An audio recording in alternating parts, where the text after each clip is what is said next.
Welcome back to another episode of We Don't Know What to Watch, the podcast where two guys watch random movies thankful to the almighty algorithm on streaming services and talk about them. This is one of our mini episodes, which sometimes feel like a maxi episode, where we talk about what we've been watching, and we call these What-u-watchin. With me, as always, is the incredible, the amazing, the David Bowie to my Freddie Mercury, Kyle Mulford, and I'm Noah Saturn. How you doing, Kyle? I'm a star, man. Yes, you are. I was going to call you the ground control to my Major Tom. I've been in Bowie mood lately. Hey, nothing wrong with that. He's one of my favorite artists. I'm doing all right. Let's get down to the brass tacks here. What you watching? Okay, do you want to go first or should I go first? I watched 7 movies. I can go first this week. Okay. Let's see what I've been watching. I don't know. Started off with finishing the Fly trilogy that I talked about last time and watched Curse of the Fly from 1965. And this one was interesting. It still carried on. It was still the same family.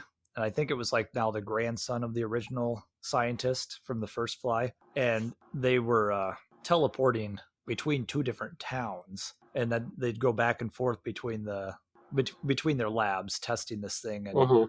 And then, of course, things go wrong. And they really should just stop using it. This poor family.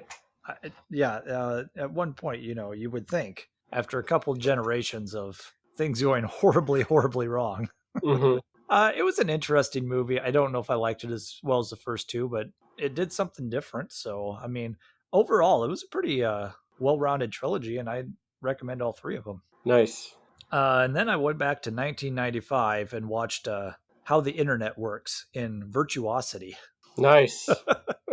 With Russell Crowe and Denzel Washington and virtual reality. Yep. And virtual reality coming to life via nanobots. It's how it works. And Russell Crowe is wonderful in this film. If you want to see how the internet doesn't work, watch internet movies from the 90s, like the mid-90s, like The Net and Virtuosity and Hackers. And Hackers. Oh man, Virtuosity is nothing if not entertaining. That I recommend it as an oddity film, and it's actually really fun. And I actually legitimately dig that movie. It's so much fun. Does it have the 3D graphics like in that one Michael Douglas movie, Disclosure? I don't know if I ever saw Disclosure. It's weird. It has this 3D graphics of like virtual reality according to the 90s. Oh, nice. Is it like Lawnmower Man? Kinda. All of the greatest hits from the 90s. Two lawn, two mower. Then I went back to 1990 and watched the Christian Slater flick Pump Up the Volume. This is he's a new kid in school, and he's kind of quiet at school, but he's got an old radio that his parents gave him to keep in contact with his friends back home in New York or whatever.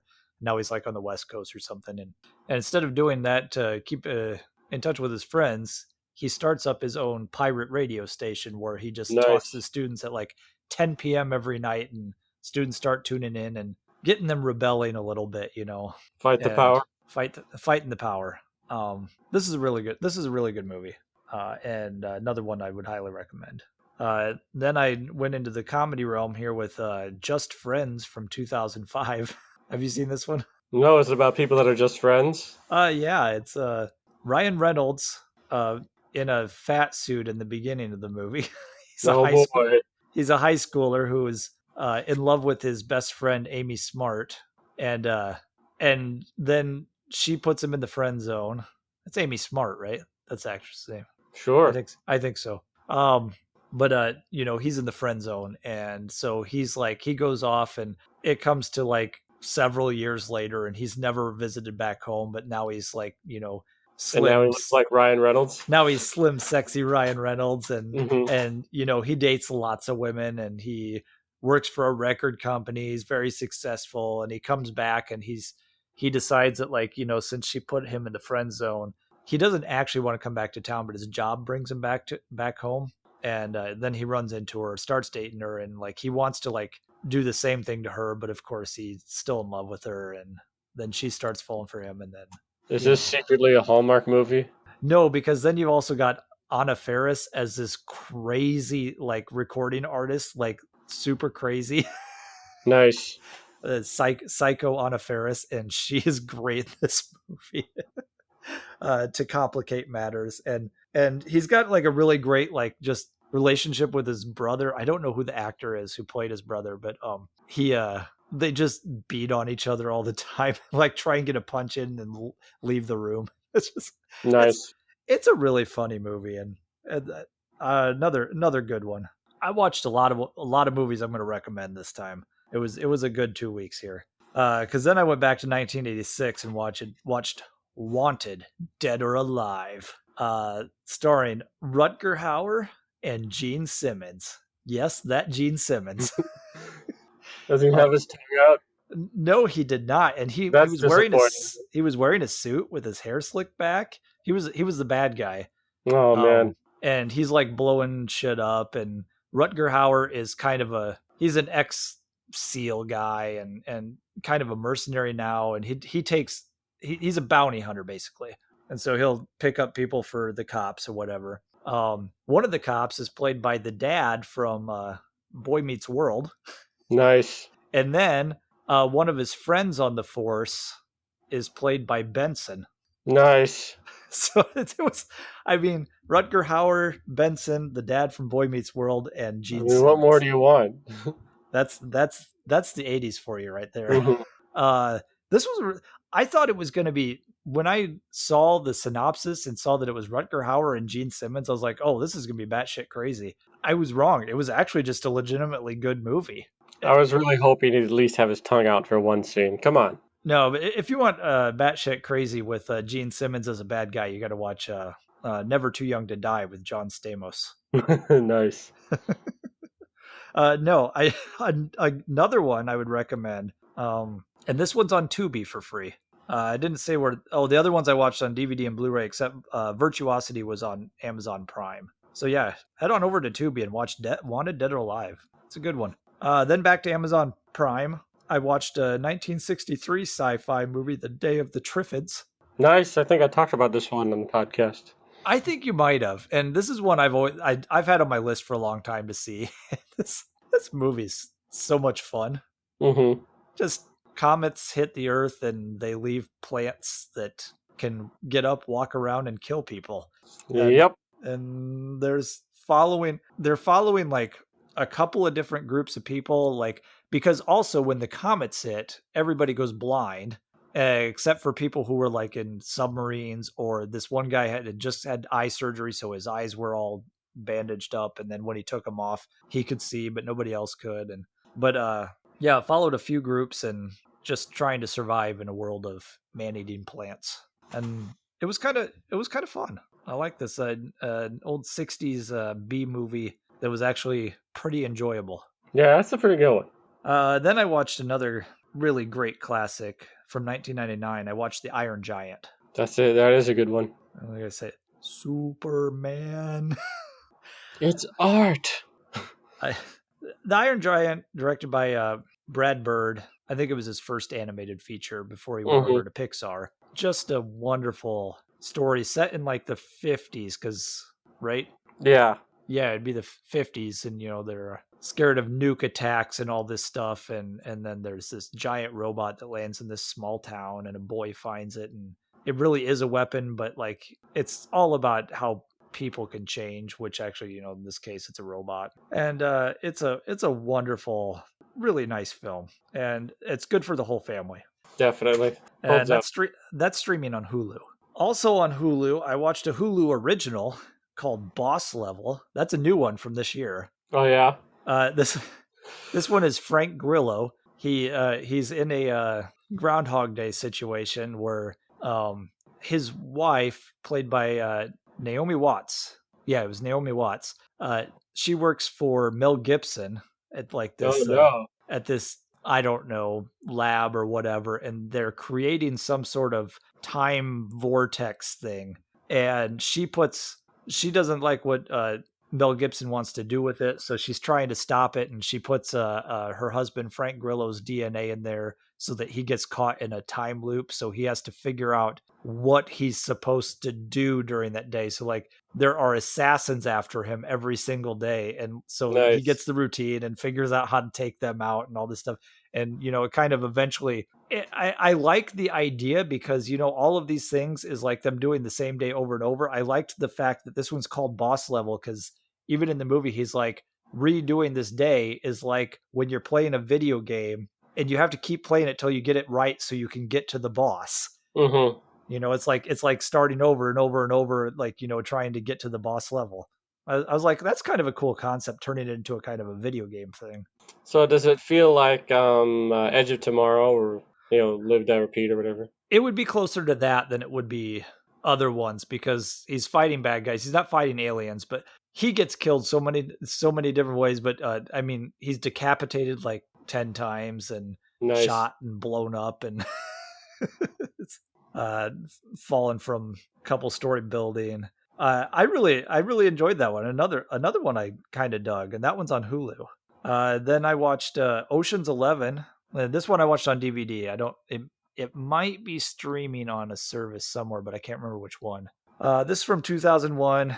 Steven Soderbergh. You got an all-star cast of. I mean, Casey Affleck was in it, so I mean, he's not so Not much that of an great. all-star anymore, but he was still really good in the movie. Him and what's his face as the Malloy brothers. Khan, James Kahn's son. What's his name? Ben Affleck. No. George Clooney and crew.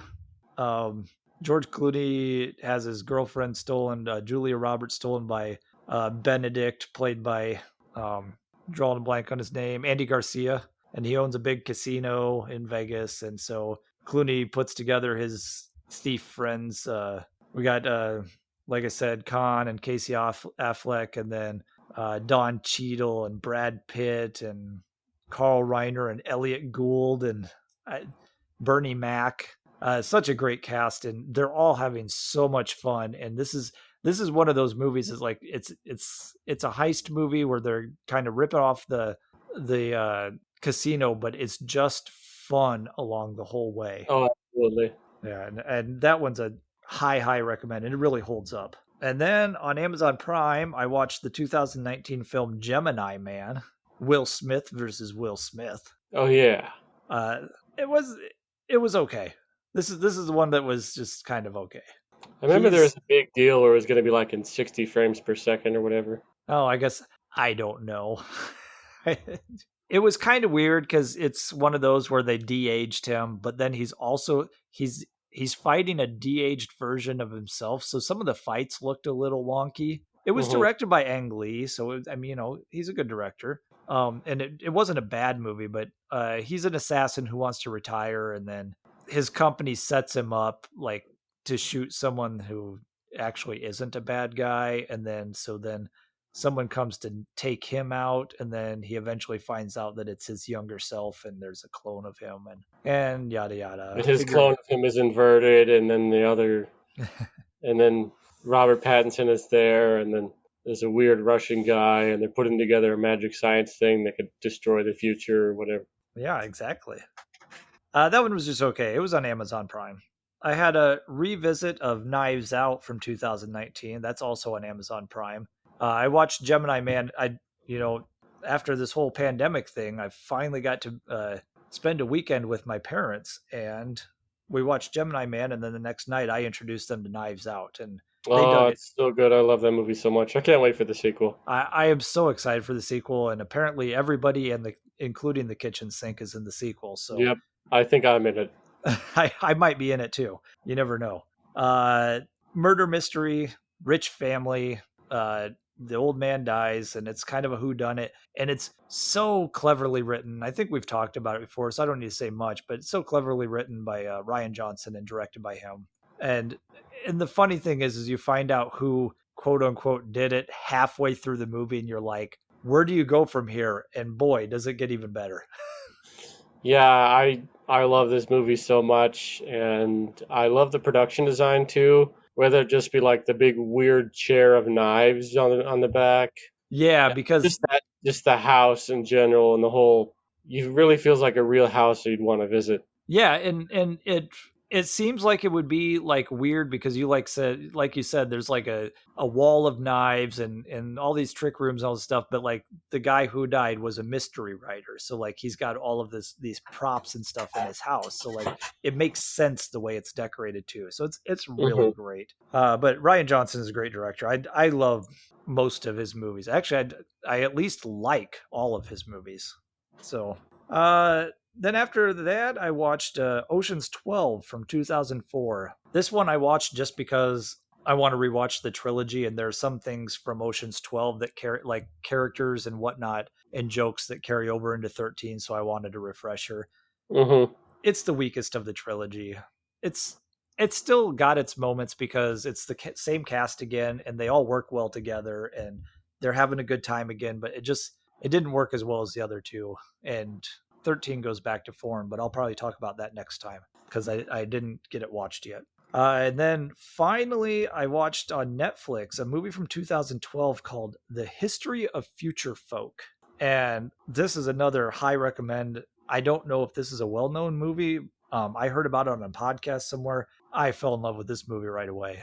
This is about a guy who is from the planet Hondo, and he's sent to Earth because there's a comet coming towards his planet that's going to destroy his planet. And he's sent with a virus to Earth. So he's supposed to set off this virus to kill off the population. And when he gets to Earth, he's like in a store or something, and he hears music over the loudspeaker. And he's like, what? They didn't have music on his planet. So like he's like, I can't destroy a race who created music. That's crazy. And so then he doesn't destroy them, and then he falls in love with a woman, and then another alien comes who's supposed to see what's going on or whatever, and And and this alien is disguised as a pug named Frank. and yes. No, they're funny because their spacesuits are just like these red suits with bucket heads, and Nice. and there's some really good music in this, really fun, quirky music. It's a great movie about just basically love and music and family, and it's really wonderful. And it's And only an hey, hour 25. It's on Netflix. Go watch it. nice. And Sounds like that's you got a solid, a lot of solid picks in there. yeah, that's I should have given lots of people plenty of things to watch.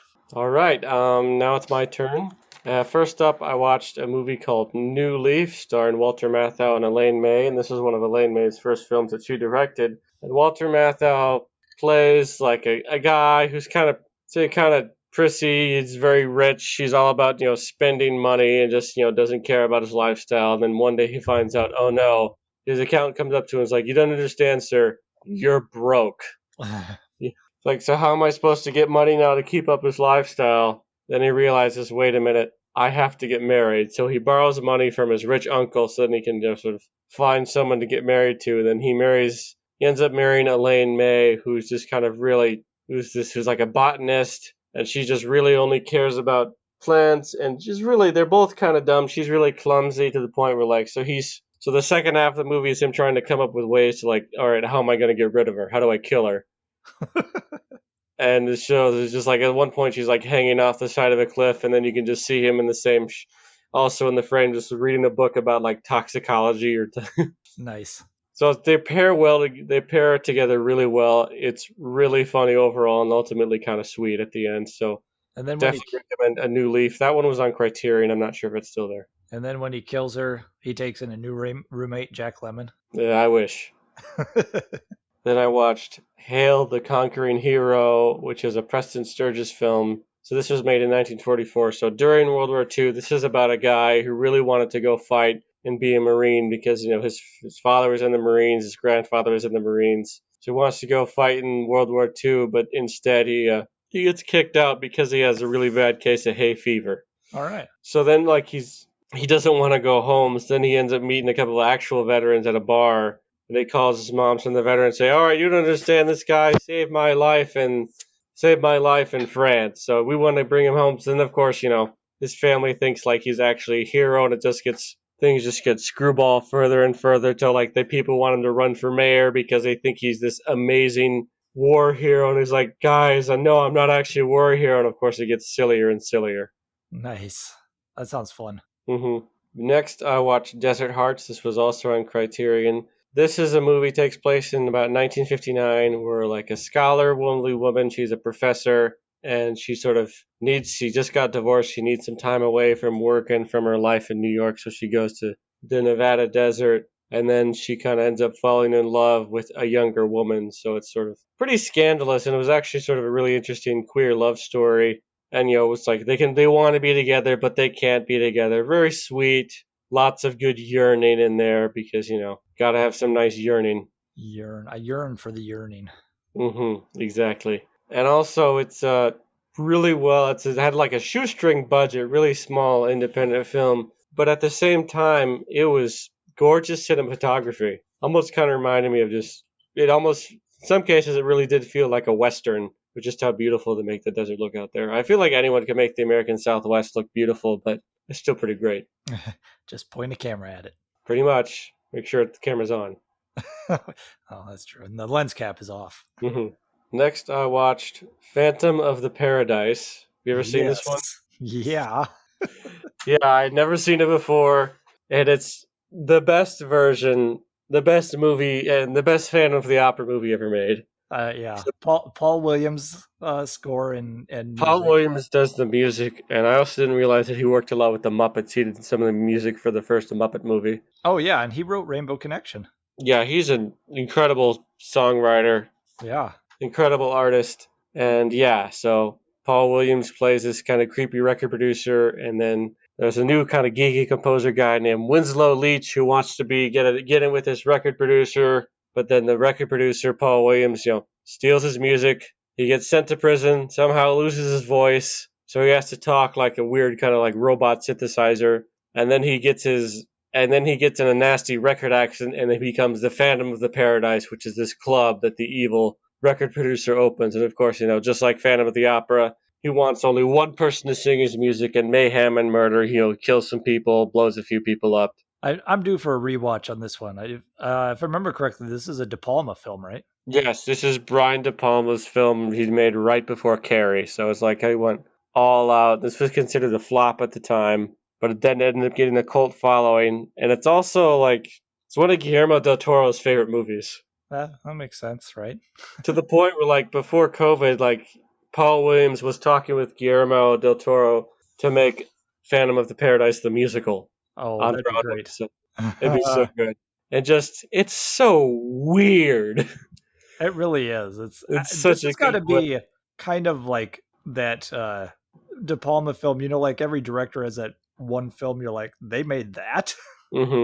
Yeah, it is absolutely bonkers. And of course, there's one guy who Phantom ends up killing, who they want to sing like his rock opera is Beef. And Beef is this amazing rock star who's only in the movie for like 20 minutes, but like all 20 minutes of Beef is gold.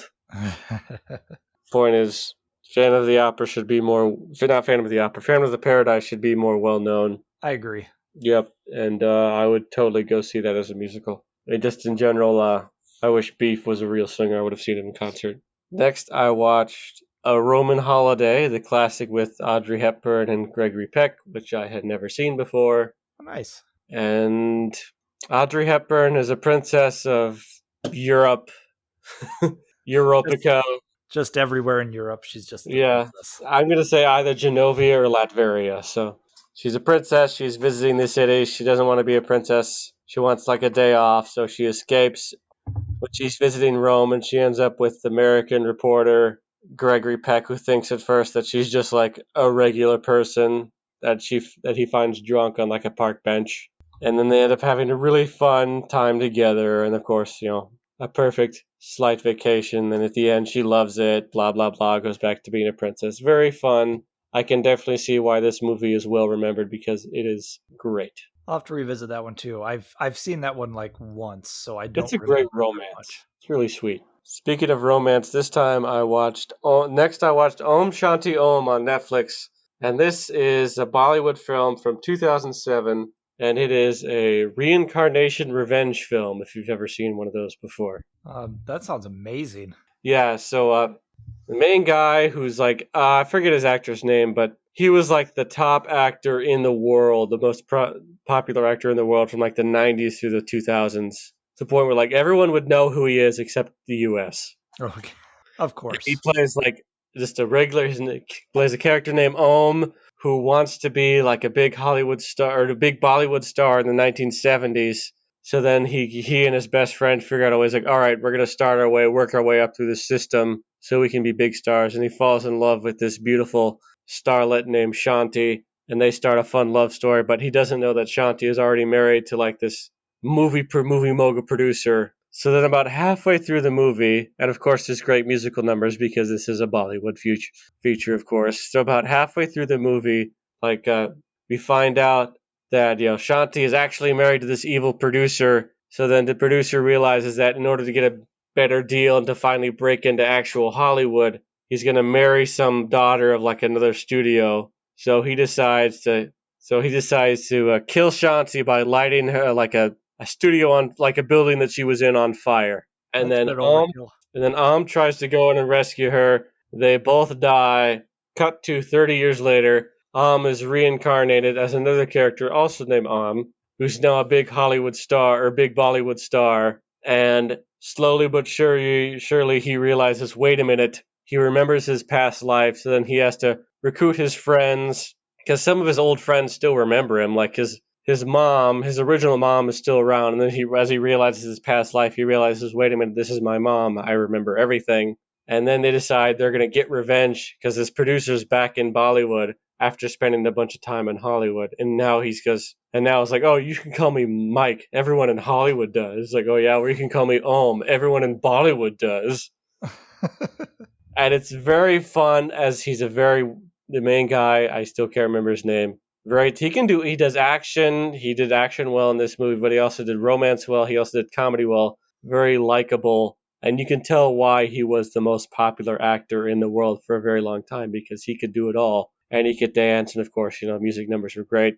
So then they decide, hey, we're gonna remake this fake movie that you were supposed to make, actually as a way to sort of get the producer to confess because he thinks like, all right, so we're gonna make this fake movie. We're gonna find someone who looks exactly like his old love Shanti, and then we're trying to make him think that ghosts are real, that Shanti is haunting them to get him to confess to the murder. Nice. And there's some good twists in the end. And yeah, it's a Bollywood film. It's longer. It's about 2 hours and 48 minutes. But what's fun about Bollywood films is that visually they're always fun because the camera's always moving around and doing stuff. But also the acting tends to be bigger, more theatrical than like Americans, all about those subtle micro facial expressions, or like just raising an eyebrow. Yeah. Everyone here is kind of going for the cheap seats. So even when you don't necessarily speak the language, you can still pretty much understand what's going on by the visual filmmaking and by the actors' expressions and their intonations and even with the musical numbers. So I mean, no wonder people love Bollywood movies, and even if they don't speak the language, because you can still have a pretty good idea what's going on, and you can still understand the melodrama. Yeah, they're a lot of fun. Absolutely. You're gonna watch more. Have you watched the Doom trilogy yet? I know I talked about those. No, it's still on my list. You gotta do it, man. They're great. I Vin Diesel would never. They even at one point in like the current timeline, he goes to like this award show and they show clips of like these other fake movies that were like up for this award of best actor. And one of them is actually like Doom 5. This guy's Nice. so great, so good, he's not even in it.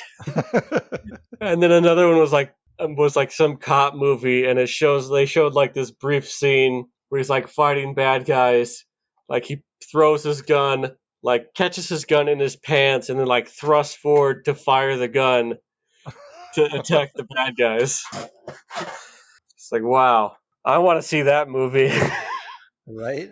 And I had seen that brief clip of like the crotch gun before, like as a GIF years ago. It's like, oh my gosh, that's where that's from. It's amazing. So yeah, Om Shanti Om, very good. Just in general, I like why I need to watch more international films and more East Asian films, or excuse me, South Asian films. This is a good one. Huh, I'll have to check that out. And lastly, I watched Pink Floyd's The Wall, I haven't and seen this yet. based off the album of the same name. This film is tends to be very more abstract. There isn't necessarily it doesn't have I mean there's a story to it, it just doesn't necessarily go in a more linear fashion. The story is about a rock star who goes by the name of Pink, who's pretty much supposed to be Roger Waters of Pink Floyd. And it's all about how him sitting in a hotel room and kind of remembering back through his life as he's slowly having kind of a mental breakdown. And the wall is kind of like sort of an emotional wall he built up to protect himself from all the trauma he's gone through in school. Like, for example, his dad dying in World War II when he was extremely young, having terrible experiences at school while being, beat up by schoolmasters. And then it also just there's a lot going on in this movie, a lot of incredible visuals, and the animated sequences are amazing and great music. It's short, it's just like 80, 90 minutes, but it's can be very abstract, doesn't it? But visually, it's fascinating. And just for the animation alone, it's worth watching and great album. There's so much going on in this movie. You could it's like, wow. I'm pretty sure people have like written their college theses on this film just because there's a lot to dissect. So yeah, if you like Pink Floyd, this is essential viewing. Awesome. And that's all I have. So, what do you think you're going to watch next? Oh, that's a good question. Well, I'm gonna watch Ocean's 13 soon, so Nice, nice. that's on the horizon there. As for me, I'll probably see what's out somewhere on my watch list. And I know In the Heights comes out in theaters, at least in the U.S. As of this recording, should be coming out in about a week or so. Yeah, it's So the I June. actually want to go back to the theaters for that one. It comes out June 11th because we're gonna. My wife wants to see that, and I want to see it too. We're gonna watch it on HBO Max here at home with the kids. Nice. Yeah, that's on my to watch list here. I think comes out next week. So as of this recording, And you can find us on social media. You can find me on Twitter. I'm at Noah_Saturn. That is spelled Satern. I'm at AwesomeKM, and we're on Instagram at We Don't Know What to Watch, and you can email us. We don't know what to watch at gmail.com. And until next time, keep watching. Keep watching movies.